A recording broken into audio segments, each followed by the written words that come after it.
So you're putting on clinics, Giddings. At what point do you go to Bluffdale? Right outside of Stephenville. Well, shucks. Let's see. I left Giddings there at one time, and I just decided I was just going to just hit the road and just start moving on, and I went to California and got a job out there. I worked on some different ranches, and I worked in California. I worked in Lake Tahoe in Squaw Valley for a guy that had a dude string. So I was the head guy. He had contacted me, this guy. He was a foreigner. He was like from Sweden or something. He could speak 3 or 4 languages, but he didn't know the first thing about a horse, but he knew that he was making money. That place, he never advertised, and that they were full all day. They had 50 head of horses, and then them kids that were working there, they didn't know nothing, so that's why he had me there. So it was pretty country, though. Boy, it was beautiful. But, yeah, man, he'd lay there every day just leaning over, carrying the money bag.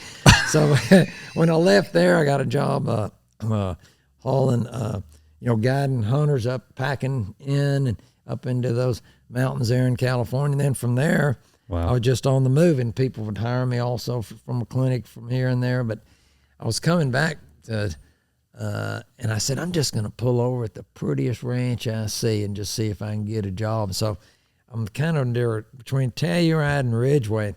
Man, that's the prettiest ranch. So I just it's called the Double RL Ranch or something. In California? No, this was in Colorado. Okay. And so I pull in, and I go in and talk to this guy in this beautiful cabin. And he says, well, let me check with Ralph and come back tomorrow. I'll tell you if you got a job. And he said, I think I know who you are, because I'd been on the cover of a magazine. I forget what the name of that magazine. It wasn't Western Horseman. It was something. He said, I think I know who you are. And so anyway, I come back the next day. He said, Ralph wants to hire you to ride his horses in the morning, then you'll just do cowboy work in the afternoon. And come to find out, it was Ralph Lauren, the clothes guy. Oh, dang. Yeah, that's who it was. And hell, I didn't know who he was or anything. And the first day on the job, this other cowboy come up to me and wearing this jean jacket that's kind of frayed on the cuffs. And that cowboy come up to me and he said, hey, man, don't let Ralph catch you wearing that jean jacket right there. And I said, well, what, is there some kind of dress code or something? He said, no, he'll try to buy it from you. So and finally figured out who Ralph Lauren was. And I worked there for a while, and then I did a clinic in Telluride, and a guy named L.A. Waters was there, and he was a big horseman from Houston. He owned Colonel Freckles and Colonel and Boone Bar and Colonel's Little Pal. And so he made me an offer.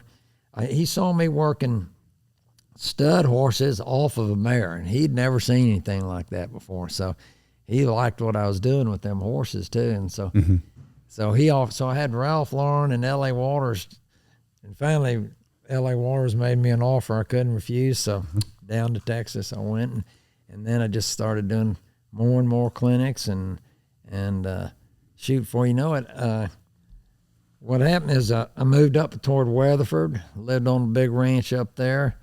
And then I met Daylene,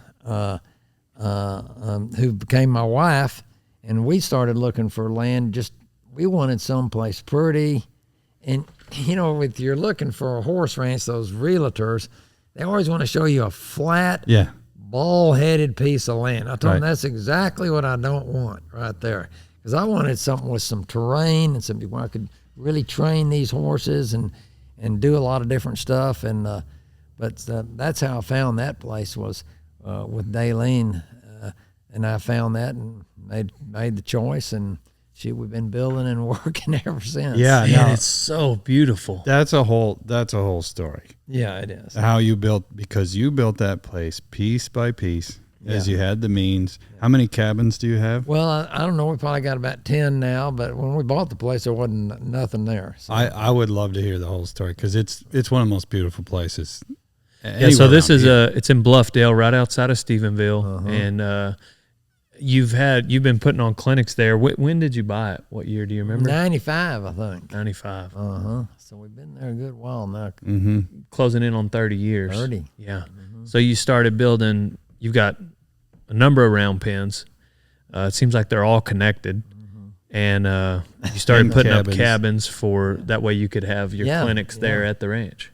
Well, we just, as you know, ranching, it never ends. There's a job to do every day. There's always something need repairing or fixing or building, and so we're still on that. And then Daylene is a real perfectionist, and that's why everything ends up so nice out there.